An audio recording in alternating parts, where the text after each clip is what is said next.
Buhay Lakwatsa!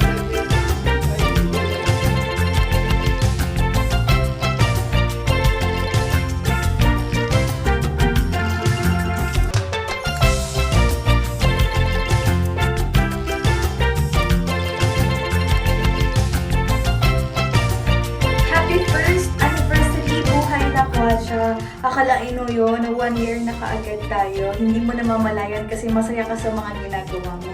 And also, gustong-gusto ko po magpasalamat kina Ma'am Aida and Councilor Arnold Divina sa mga opportunity po na natulong po sa akin ng Buhay Lakwatsa. And syempre, nakakapag-travel ako while working. Ayan po talaga yun. Parang dalawang pangarap sa isang bato ang nakuha ko.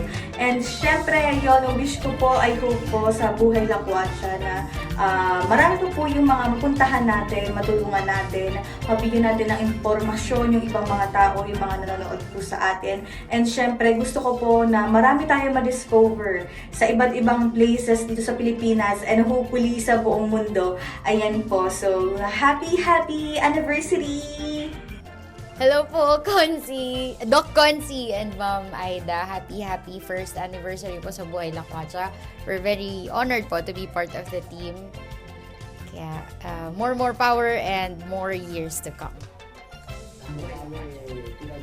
Mangas na umabot tayo ng 1 year. At sana makasama ako sa lahat ng lakad ng Buhay Lakwatsa.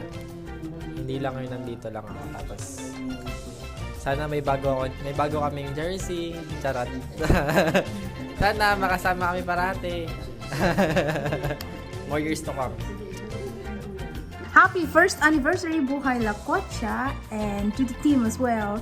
It's been a privilege to be part of this awesome team, and more Buhay Lakwatsa to come. And I hope that we could celebrate all of those moments. And yeah, that's all. Ayun, sana more power po kay Mama Dada, kay Consi. Salamat po. Happy anniversary. Sana makasama ako sa Tagalan. At makasama rin kami sa mga Lakwatsa. More years to come.